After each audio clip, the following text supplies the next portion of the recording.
kita memiliki keyakinan untuk dapat masuk ke ruang Maha Kudus. Masuk ke ruang Maha Kudus ini tempat hadirat Bapa Surgawi, saudara-saudaraku. Dan jalan masuknya adalah dengan darah Yesua, yaitu melalui jalan baru dan hidup yang telah Dia sediakan bagi kita, yaitu melalui tabir tubuhnya sendiri. Makna rohani dari Mazbah Dupa yang ke-13 adalah perbedaan Mazbah Dupa dengan Mazbah Kurban Bakaran. Nah, Mazbah Dupa itu letaknya di ruangan kudus, saudara. Ya, jangan lupa, Mazbah Dupa itu di ruangan kudus dengan dua alat lainnya, dua perkakas lainnya. Ingat apa? Satu adalah pelita emas, yang kedua meja roti sajian. Oke, jadi meja roti sajian dan pelita emas. Dan yang ketiganya Mazbah Dupa itu adanya di ruang kudus. Nah, ini maknanya apa? Itu artinya hidup rohani yang lebih mendalam. Kalau ada di ruang kudus, itu artinya bukan di halaman. Hidup rohani kita sudah ada di tempat yang lebih dalam, karena kita bisa bersekutu dengan firman, menikmati firman, kita juga bisa menjadi terang, ya seperti pelita, menyala, memberi terang ke mana-mana, gitu. Kemudian kita juga dapat bersekutu dengan Tuhan secara intim dalam doa dan kurban syukur kita. Nah, jadi ini Mazbah Dupa letaknya di ruang kudus, artinya hidup rohani kita yang semakin dalam. Namun, Mazbah Kurban Bakaran letaknya di pelataran. Ini adalah permulaan dari hidup rohani. Ketika kita masuk pintu gerbang, mulai melihat melalui kitab suci tentang siapa Yesua, lalu kita akan berhadapan dengan salib, pengorbanan Yesua yang digambarkan dengan Mazbah Kurban Bakaran. Jadi ini permulaan hidup kita, hidup rohani kita. Begitu kita percaya pada pengorbanan Yesua HaMasiah, maka kita pada waktu itu diadopsi menjadi anaknya, dan kemudian kita nanti akan masuk pada bejana pembasuhan, baptisan, dan lahir baru. Nah, ini adanya di pelataran. Lalu yang kedua, bedanya apa? Mazbah Dupa itu artinya persekutuan dengan Tuhan melalui doa dan kurban syukur. Jadi persekutuan kita dengan Tuhan melalui doa dan kurban syukur itu digambarkan melalui Mazbah Dupa dalam tabernakel. Sedangkan Mazbah Kurban Bakaran itu menggambarkan apa? Menggambarkan kita ditebus dari dosa. Kita didamaikan dengan Tuhan. Pertama kali kita masuk dalam kerajaan, dalam keluarga surgawi, gitu, saudara-saudara, ya. Kita pertama kali masuk dalam tubuh Kristus itu ketika kita ditebus dari dosa, kita didamaikan dengan Tuhan melalui kurban Yesua HaMasiah di atas kayu salib, betul ya?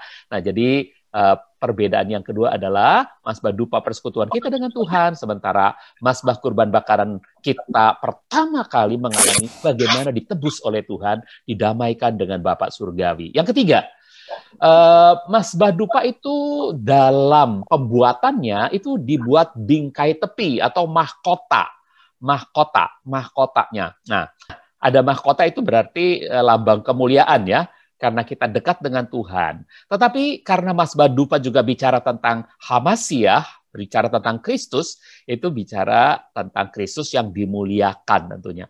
Melalui hidup doa kita, melalui kurban syukur kita, kita sedang memuliakan Kristus. Itu yang dilambangkan dengan mahkota, adanya mahkota dalam Mazbah Dupa. Lalu apa Mazbah Kurban Bakaran?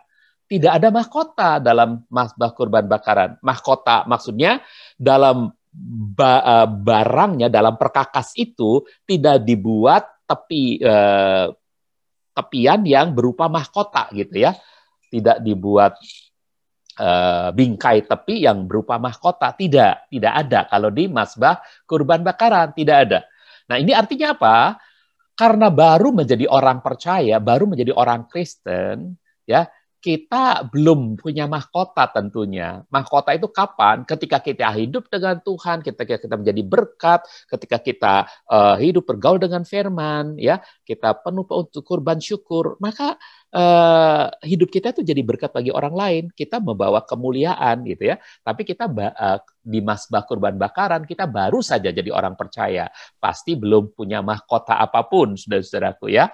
Nah, tapi karena mazbah kurban bakaran pun bicara tentang Kristus, bicara tentang Hamasiah, maka di tahap ini mazbah kurban bakaran artinya Kristus itu direndahkan, dikurbankan untuk menebus dosa. Ini direndahkan ya, dikurbankan untuk menebus dosa. Nah, jadi mazbah kurban bakaran tuh tidak ada mahkota apapun, tapi yang ada adalah mahkota duri, bukan mahkota emas ya.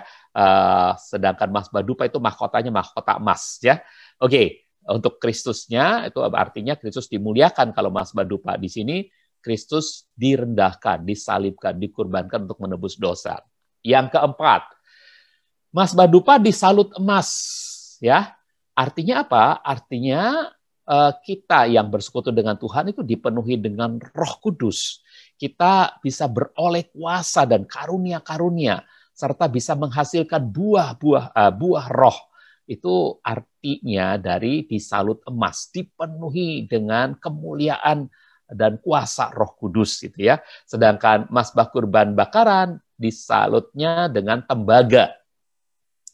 Tembaga itu bicara tentang apa? Bicara tentang pengorbanan, saudaraku ya. Diselamatkan oleh pengorbanan Yesua Hamasiah. Tembaga itu bicara tentang kutukan maksudnya. Kutukan ini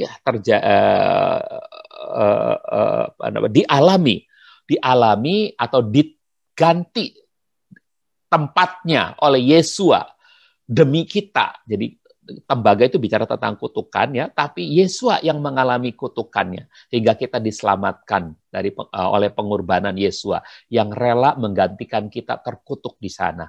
Nah, dilapisi tembaga ya. Jadi tembaga yang melapisi mezbah kurban bakaran membuat mezbah kurban bakaran yang terbuat dari kayu ternyata tidak hangus, tidak menjadi abu terbakar karena dilapis dengan tembaga. Mengapa? Tembaga itu bicara kutukan yang Yesus sendiri tanggung, sehingga sebagai gereja orang-orang percaya kita tidak hangus karena dosa lagi. Nah, ini bedanya mazbah dupa dengan mazbah kurban bakaran. Ini makna rohani yang ke-13. Selesailah bab 9 tentang mazbah dupa. Kita masuk pada bab 10 mengenai tabir, saudara-saudara. Ya, oke. Mari kita lihat data-data dari tabir, saudara-saudaraku. Dan nanti kita akan masuk juga pada makna rohaninya kalau sudah selesai. Kita masuk pada data-data dari tabir. Nah, tabir itu terbuat dari kain linen yang dipintal dengan benang nila, benang biru, benang ungu, dan benang kirmisi atau benang merah. Dalam Keluaran 26 ayat 31a, ini dia dulu ya. Ini kain linen putih dipintal dengan benang nila atau benang biru, dipintal juga dengan benang ungu ya, benang ungu dan dipintal juga dengan benang merah. Sehingga terjadilah gambar ini. Ini gambar kerubion. Kerub yang ini terbalik, kerub ya. Ini kerub. Nah, dengan dua sayapnya ke atas. Ini adalah tabir. Tabir itu terbuat dari kain linen yang dipintal dengan benang biru, benang ungu, dan benang merah. Oke, Keluaran 26 ayat 31a mengatakan, haruslah engkau membuat tabir dari benang nila, benang ungu, dan benang kirmisi, serta linen halus. Linen itu adalah kain linen ya, linen halus yang dipintal. Jadi dipintal benang-benang ini ternyata pintalannya cukup tebal gitu ya, sehingga tenunannya cukup tebal sehingga akhirnya menjadi sesuatu yang luar biasa. Nah, itu tabir namanya. Oke. Kemudian tabir itu punya gambar kerubnya. Jadi di dalam pintalan itu, dalam keahlian seorang seniman ya, dia bisa menyulam begitu rupa sehingga muncul gambar-gambar kerubnya ya. Keluaran 26 ayat 31, berikut gambar-gambar kerubnya. Haruslah itu dibuat berupa karya seni. Jadi buatnya tidak mudah, saudara-saudaraku. Ini seperti ditenun, tapi kemudian muncul gambar-gambarnya ya. Dari sebuah kain pintal dengan benang biru, benang ungu, benang merah, muncullah gambar-gambar kerub seperti ini, ya.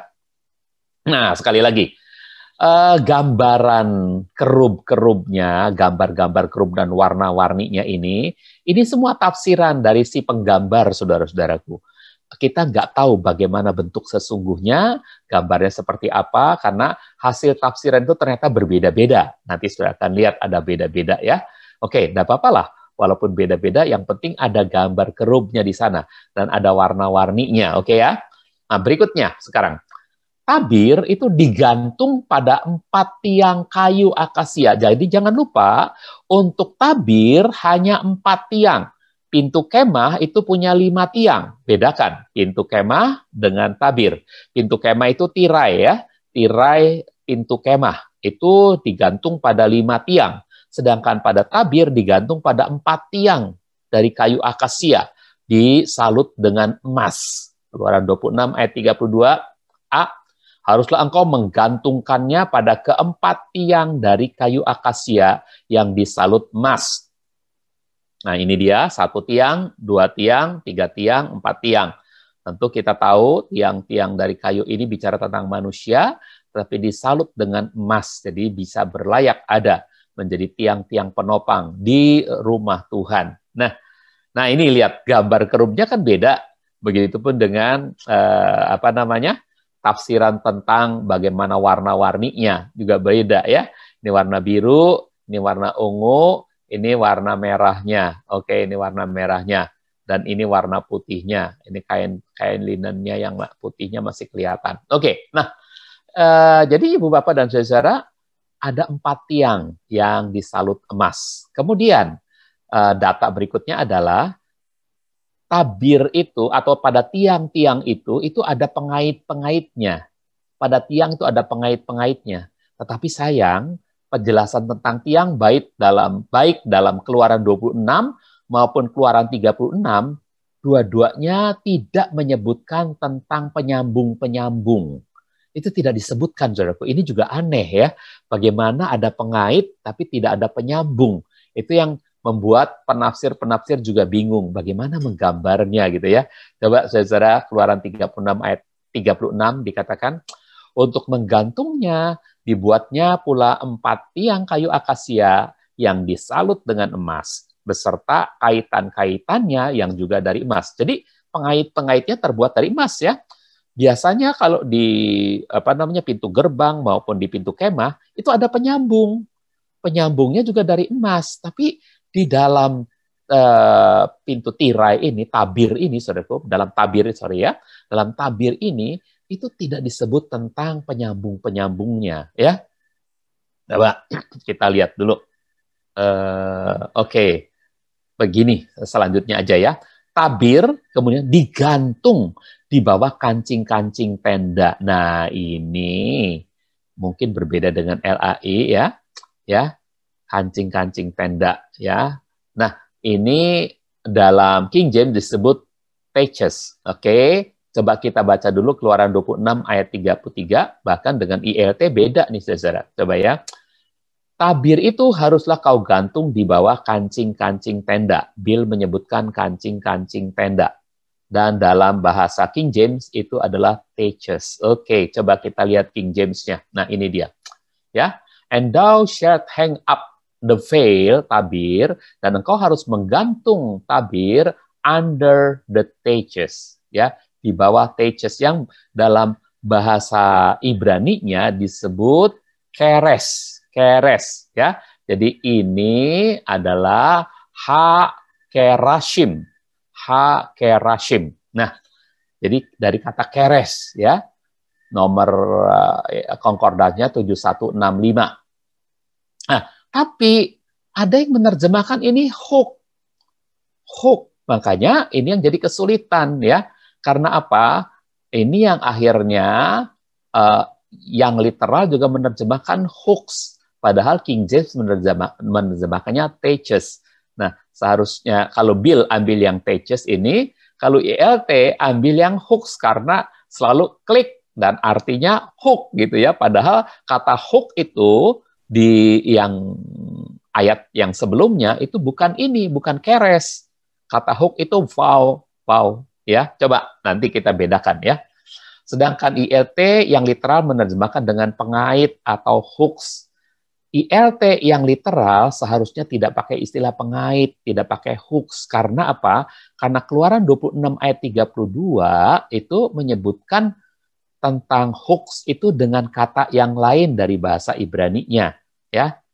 Nah, ini.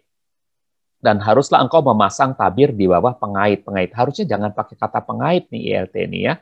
Harusnya ya mungkin kancing tenda atau apa gitu pengait tenda gitu ya. Ya, oke. Coba kita lihat bahasa aslinya dalam Keluaran 26 ayat 32. Nah, ini dia. Ya. Jadi keres ini yang oleh Bible Works juga diterjemahkan hook. Sebetulnya King James menerjemahkannya dengan teaches ya. Karena kalau hook King James sudah punya nomor concordance sendiri. King James punya nomor concordance ya untuk hooks, yaitu coba kita lihat ya, yaitu ini dia. Nah, ini untuk hooks ya. 26 ayat 32. And thou shalt hang it upon 4 pillars of shittim wood, dan engkau harus menggantung tabir itu di atas 4 tiang dari kayu akasia dan yang dilapis emas. Their hooks, nah itu hooknya 2053. Sedangkan yang tadi, nah hooknya adalah vow. Ya, vow. Jadi ini adalah wawehem. Wawehem. Nah, jadi dari kata wow ini yang disebut hook. Ya, hook. Hook itu pengait, kaitan-kaitan. Kalau di 2 tiang ada pengaitnya, yang pengait untuk penyambung, ada juga pengait untuk pasak. Ya, ingat nggak gambar yang dulu? Oke. Nah, itu disebutnya dengan waw. Waw ya. Tapi ini wawehem. Wawehem. Nah, jadi beda sekali saudara-saudaraku ya. Itu yang disebut oleh Keluaran 26 ayat 32. Keluaran 26 ayat 32. Jadi ada pengait-pengait ya, pengait-pengaitnya itu adalah pakai kata Keluaran 36 ayat 36, saya nggak keluarkan itunya ya, pakai kata vow ya.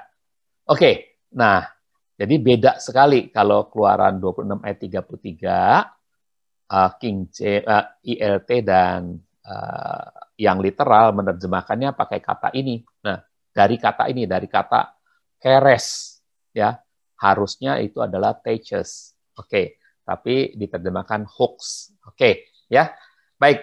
Nah, yuk kita lanjutkan aja. Alas tumpuannya. Alas tumpuannya dari perak. Berbeda dengan ya tiang-tiang yang ada di pintu kemah. Alas tumpuannya dari tembaga. Tapi karena ini di ruang kudus, masuk ke ruang maha kudus, walaupun ada di dasar berhubungan dengan tanah, alas tumpuannya adalah dari perak. Ya, nanti kita harus tahu makna rohaninya. Sekarang kita baca dulu alas tumpuannya. Keempat alas tumpuannya yang dari perak. Nah, itu dari perak. Dan keempat alas tumpuannya yang dari perak gitu ya. Itu ayat 32C. Nah, ini dia alas tumpuannya. Lihat yang warna putih ini, saudaraku. Ini adalah warna perak ya. Ini tiangnya disalut emas warna kuning, di bawahnya alas tumpuannya adalah dari perak, ya. Oke. Nah, baik saudara-saudara, ini data-data masih yang berikutnya. Tabir ini memisahkan antara ruang kudus dengan ruang maha kudus. Ini data-data masih. Keluaran 26 ayat 33C. Dan bagimu tabir itu akan memisahkan antara ruang kudus dengan ruang maha kudus. Jadi gambarnya seperti ini, saudaraku. Inilah gambar tabir. Memang coba disobek, dilihat supaya bisa melihat ruangan maha kudus. Ini ruangan kudus, sedangkan ini ruangan maha kudus. Tabir ini memisahkan antara ruangan kudus dengan ruangan maha kudus. Oke? Jelas ya, saudara? Baik, berikutnya. Di balik tabir ditempatkan tabut kesaksian. atau tabut perjanjian. Keluaran 26 ayat 33b. Kemudian engkau dapat membawa masuk tabut kesaksian ke balik tabir itu. Jadi pada waktu sudah selesai, maka tabut perjanjian itu dibawa masuk ke dalam terus sampai ke balik tabir, diletakkan di tempat yang terdalam di ruangan Maha Kudus. Nah, untuk gambar ini, saudaraku, kelihatannya tabirnya digantung di atas penyambung ya. Tapi pada keterangan yang tadi, tabir ini kelihatannya dikancingkan dengan tenda. Dikancingkan dengan tenda di atas. Jadi nggak nyambung, nempel langsung gitu, saudara-saudara. Ya, nanti kita lihat pada makna rohani, coba. Oke. Atau, Oke, ini ya. Lihat, saudaraku, makna rohani yang pertama. Tabir adalah gambaran tubuh jasmaniah Yesus. Tubuh jasmani dari Yeshua HaMashiach. Yeshua HaMashiach adalah Elohim yang menjelma menjadi manusia. Atau saya jelaskan dulu ini deh, saudara-saudara. Rasanya perlu dijelaskan ini. Ini. Jadi pada gambar ini, saudaraku, lihat tabir ini tertempel langsung pada tenda-tenda dan juga ditempel langsung ke atas. Jadi nggak ada longgarnya ya, antara tabir ini dengan ruangan Maha Kudus itu tertutupnya rapat gitu. Tapi pada gambar yang tadi itu tertutupnya terbuka. Coba lihat pada gambar ini. Nah, ini sampai setinggi ini ya. Kemudian ininya terbuka, ada ruangan terbuka. Tapi pada gambar yang barusan itu nempel langsung ke tenda-tenda ini. Ke tenda-tenda penutup dari kemah tabernakel. Nanti kita akan pelajari ada tenda-tenda ya, tenda-tenda. Oke. Nah, baik, kita lanjutkan sekarang dengan makna rohani. Makna rohani 1, tabir itu gambaran dari tubuh jasmani Yeshua HaMashiach. Ya. Yeshua HaMashiach adalah Elohim yang menjelma menjadi manusia. Nah, untuk apa? Demi menyatakan dirinya sebagai Tuhan yang benar. Dia ingin membangun hubungan, membangun relation dengan kita. Nah, dia menyatakan diri sebagai Tuhan yang benar. Ya, jadi dia menjelma jadi manusia. Itu tertulis dalam Yohanes 1 ayat 14 ya. Firman ini dalam Yohanes 1 ayat 1 sampai 3 sudah dijelaskan siapa itu firman ya. Firman itu adalah Yesus Kristus. Ini sudah menjadi daging. Jadi sang firman itu ya, Yahweh Hadavar itu menjadi daging, jadi Yeshua HaMashiach, dan berdiam di antara kita. Kita sudah melihat kemuliaannya. Siapa yang menyebut dirinya kita? Yang menulis Injil Yohanes adalah Rasul Yohanes, murid Tuhan Yesua. Jadi ketika dia bilang berdiam di antara kita, berarti Yesua sang guru itu tinggal bersama-sama mereka selama 3,5 tahun, ya. Dan Yohanes bilang kita sudah melihat kemuliaannya. Yohanes dan kawan-kawannya sudah melihat kemuliaan Yeshua HaMashiach, yaitu Yahweh Hadavar, Yahweh Ha-Ben itu yang menjelma jadi manusia, Yahweh Sang Putra, Yahweh Sang Firman yang menjelma menjadi manusia. Itu sudah dilihat kemuliaannya oleh para rasul, murid-murid Tuhan Yeshua HaMashiach. Kapan? Ketika mujizat demi mujizat terjadi, ketika Yeshua dimuliakan, semua kemuliaan dari Yahweh Ha-Davar, Yahweh Sang Firman, atau Yahweh Ha-Ben, Yahweh Sang Putra itu nyata di tengah-tengah mereka, para murid-murid itu, saudara-saudara. Ya, hingga Yohanes berani berkata, yakni kemuliaan sebagai putra tunggal Bapa. Jadi ketika dia bangkit dari kematian, dia menjadi sang sulung dari kematian. Dia adalah putra tunggal Bapa, tapi dia rela menjadi sang sulung. Sang sulung itu apa, saudaraku? Berarti dia bersaudara. Beda dengan putra tunggal. Putra tunggal itu nggak ada saudaranya. Tapi Yesua dengan rela mati dan dikuburkan, bangkit menjadi yang sulung dari segala yang mati.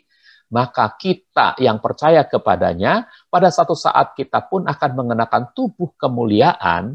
Kalau kita pada waktu rapture itu kita belum meninggal, berarti kita langsung mengenakan tubuh kemuliaan. Tetapi saudara-saudara kita atau siapapun yang sudah meninggal, pada waktu itu dia akan bangkit dengan tubuh kemuliaan. Itu adalah saudara-saudara dari sang sulung ini. Sehingga kita menjadi saudara-saudara dari Tuhan Yesus HaMasiah. Tuhan Yesus HaMasiah rela meninggalkan atributnya sebagai putra tunggal, ya, padahal penuh kemuliaan, ya, penuh kemuliaan, penuh anugerah dan kebenaran, ya.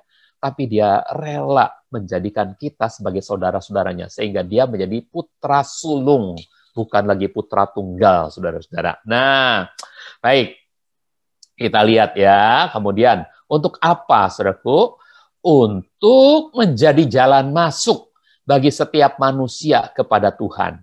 Bagi setiap orang, untuk mereka punya jalan masuk ke hadirat Tuhan. Hadirat Tuhan itu apa? Tentu surga. Untuk mereka bisa masuk ke surga, saudara-saudaraku, harus punya jalan masuk. Dan jalan masuk satu-satunya adalah Yesua. Yesua berkata, akulah jalan, kebenaran, dan hidup. Tidak seorang pun sampai kepada Bapa, kecuali melalui aku. Namun, bagaimana Yesua bisa menjadi jalan masuk, bisa menjadi akses kepada Bapa?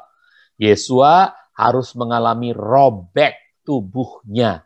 Ya, jadi tabir itu gambaran tubuh jasmani. Jadi tubuh jasmaninya harus robek. Ini apa artinya? Artinya dia harus mati dan mati di atas kayu salib. Ibrani 10 ayat 19 dan 20 mengatakan begini. Oh, ini dulu saudara-saudaraku ya. Ini dulu Tuhan yang benar. Yesus berkata, sudah begitu lama aku ada bersama kamu, namun engkau belum mengenal aku, Filipus. Siapa yang telah melihat aku, ia telah melihat Bapa. Bagaimana engkau berkata, tunjukkanlah Bapa kepada kami. Jadi, Yesus datang untuk menyatakan siapa Tuhan yang benar, yang oleh orang-orang Israel disebut Bapa surgawi itu. Siapa, saudara-saudara? Nah, itulah yang ditunjukkan oleh Tuhan Yesus kepada muridnya. Nah, di sini dia sedang berkata kepada Filipus, saudara.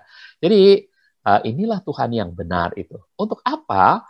Untuk menjadi jalan masuk. Dia lahir ke dunia, menjadi manusia, untuk menjadi jalan masuk. Agar setiap orang punya akses kepada surga, kepada Bapa. Nah, tapi untuk itulah, maka Yesus harus mengalami robek tubuhnya. Mati di atas kayu salib. Ibrani 10 ayat 19 dan 20 mengatakan, karena itu, hai saudara-saudara, kita memiliki keyakinan untuk dapat masuk ke ruang Maha Kudus. Masuk ke ruang Maha Kudus. Ini tempat hadirat Bapa surgawi, saudara-saudaraku. Dan jalan masuknya adalah dengan darah Yesua, ya, yaitu melalui jalan baru dan hidup yang telah Dia sediakan bagi kita, yaitu melalui tabir tubuhnya sendiri. Jadi, saudara-saudara, dengan mati di atas kayu salib, Dia sudah membuat tabir bait suci itu terbelah, dan ada jalan masuk. Setiap orang, bukan hanya imam besar yang bisa masuk ke dalam ruang Maha Kudus itu, tapi setiap orang bisa masuk ke dalam ruang Maha Kudus karena jalan masuknya sudah terbuka, tabirnya sudah robek, ya. Dan ini gambarannya, saudaraku, karena kematian Yesua, maka tabir di bait suci itu terbelah dari atas ke bawah, sehingga dari ruang kudus ini orang bisa masuk ke dalam. Saudaraku, itu hanya terjadi melalui akses satu-satunya, yaitu salib. Darah Yesua, pengorbanan Yesua HaMasiah di atas kayu salib. Nah, saudara-saudara yang dikasihi Tuhan, betapa seharusnya kita bersyukur karena gambaran tabir ini benar-benar mengingatkan kita bagaimana Yesua HaMasiah yang menjelma jadi manusia, namun Dia rela ya robek tubuhnya, tubuh jasmaniahnya, dengan mati di atas kayu salib untuk memberi jalan masuk bagi kita. Nanti pada pengertian lainnya justru kita yang harus sebaliknya semacam itu, saudara. Tapi nanti kita lanjutkan dulu. Karena ini hanya gambaran tubuh jasmani Yesus HaMasiah, nanti akan memberi gambaran kita juga. Oke, yang kedua dulu. tabir itu berwarna-warni, sama seperti pintu gerbang dan pintu kemah. Jadi tabir itu berwarna-warni, Ibu Bapak dan Saudara, ya. Gambarannya tadi kita sudah lihat ada warna-warninya, ya. Nah, ayo sekarang kita baca ini dulu. Yesua HaMasiah adalah gambar kemuliaan. Warna-warni itu adalah keindahan. Gambar kemuliaan, gambar keindahan Elohim. Jadi Yesua HaMasiah adalah gambar Elohim yang indah dan mulia. Ya, Kolose 1 ayat 15, dia adalah gambar Elohim. Coba kita baca. HaMasiah adalah gambar Elohim yang tidak kelihatan, dia lebih utama daripada segala ciptaan. Elohimnya tidak kelihatan, tapi melalui gambarnya kita bisa melihat keindahan Elohim, kemuliaan Elohim, saudara-saudaraku ya. Dan Yesus itu lebih utama dari segala ciptaan apapun. Nah, mari kita lihat, saudara-saudara. Mari kita lihat bahwa gambar warna-warninya itu apa saja. Pertama, warna biru, warna nila, warna biru. Ini warna langit, warna surga. Saudaraku, warna biru itu adalah warna langit atau warna surga, Shamayim. Ya, ini bicara tentang Tuhan, Yahweh Hak-Dabar, Yahweh Hak-Ben, Yahweh Sang Putra, Yahweh Sang Firman, yang turun dari surga, menjelma jadi manusia. Ya, jadi turunnya dari surga ini warna langit, warna surga, warna Shamayim. Nah, ini nanti dilukiskan dengan Injil apa? Ada 4 Injil, saudaraku. Ternyata warna biru itu dilukiskan dengan Injil Yohanes. Injil Yohanes yang menjelaskan bahwa Tuhan itu adalah firman yang menjelma menjadi manusia, ya. Dan ada makhluk surgawi yang namanya kerub. Kerub berwajah Raja Wali. Jadi warna biru bicara tentang warna surgawi atau warna langit yang sedang membicarakan Yahweh Hak-Dabar, Yahweh Sang Firman, dan Yahweh atau Yahweh Hak-Ben, Yahweh Sang Putra, yang menjelma jadi manusia dan turun dari surga buat kita. Itu digambarkan, dilukiskan secara jelas oleh Injil Yohanes, dan dalam penglihatan Yehezkiel maupun dalam penglihatan di kitab Wahyu, ada kerub dengan wajah Raja Wali. Nah, kemudian yang berikutnya, warna ungu sekarang. Warna ungu adalah warna kebesaran atau warna kerajaan. Warna ungu adalah warna kebesaran atau warna kerajaan. Ini menggambarkan apa? Menggambarkan Raja dan Mesias, yaitu Yesua. Yesua adalah Raja dan Mesias bagi bangsa Israel.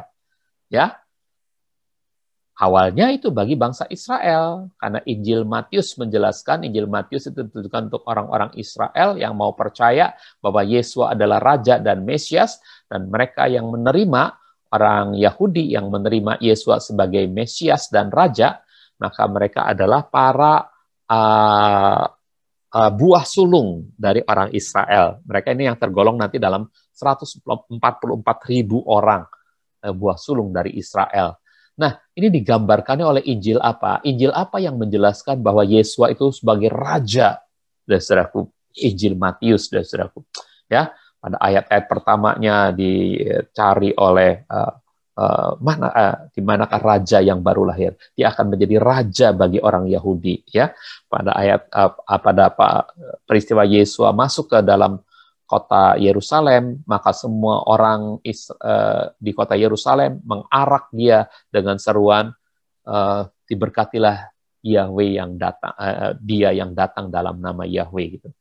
Ya, raja orang Yahudi. Nah, saudara, itu digambarkan oleh Injil Matius.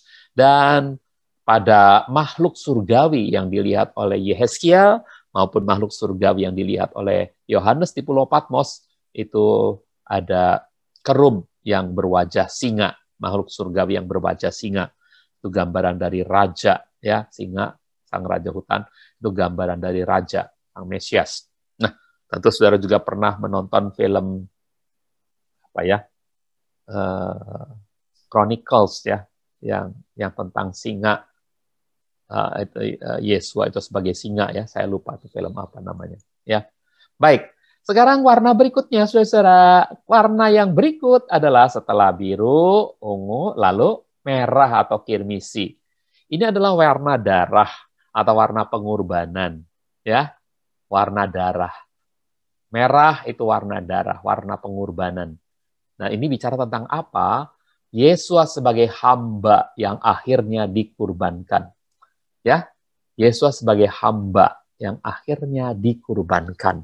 Ini dibicarakan oleh Injil apa? Injil Markus. Injil Markus secara gamblang menjelaskan Yesus sebagai hamba.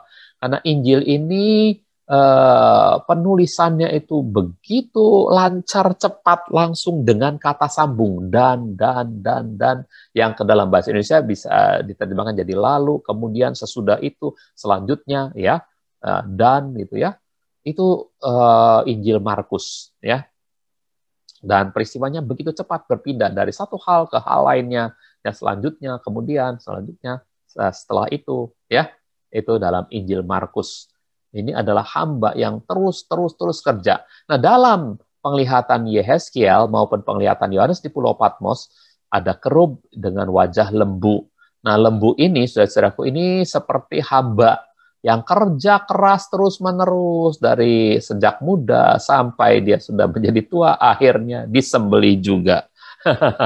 Ya, dikurbankan juga. Nah, itu bicara tentang lembu. Ini warna merah, warna darah, warna pengorbanan. Dan terakhir, setelah warna merah, maka warna putih. Ini warna kesucian, warna putih. Ya, warna putih ini warna kesucian.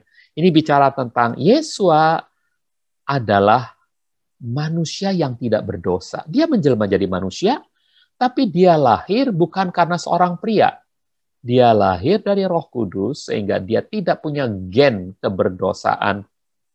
Karena itu harus terjadi dari dua kromosom, ya, percampuran dari kromosom wanita dengan kromosom pria. Tapi ini hanya kromosom dari Maria saja dan Roh Kudus tentunya, ya. Sehingga itu adalah manusia yang tidak berdosa, bukan seperti keturunan Adam lainnya. Berbeda sekali, ya. Ini manusia yang tidak berdosa dan tidak pernah berbuat dosa. Jadi, saudara-saudaraku, ini digambarkan oleh apa? Oleh Injil Lukas. Betapa dia manusia yang suci, ya, yang tidak berdosa, ketika dia benar-benar digambarkan sebagai manusia oleh Injil Lukas. Ya, Injil Lukas menjelaskan Yesus itu sebagai manusia walaupun dia adalah Tuhan. Ya, karena Injil Lukas adalah seorang tabib, jadi penjelasan tentang jasmaniah itu sangat jelas dijelaskan oleh Injil Lukas. Beberapa hal menjelaskan tentang jasmaniah. Injil Lukas ini sangat gamblang menjelaskan tentang hal-hal jasmaniah, ya, tentang Yesus secara jasmaniah. Nah, dalam penglihatan Yehezkiel dan penglihatan Yohanes di Pulau Patmos, ya, ada kerub dengan wajah manusia, ya. Baik. Nah, saudaraku, jadi nomor 2 makna rohaninya adalah tabir berwarna-warni. Itu sudah digambarkan sama seperti penggambaran pada pintu gerbang dan pintu kemah, ya. Ada warna-warni dengan maknanya masing-masing. Lalu yang ketiga sekarang, kita masuk yang ketiga, tabir bergambar kerub-kerub. Jadi ada gambar kerub-kerub pada tabir.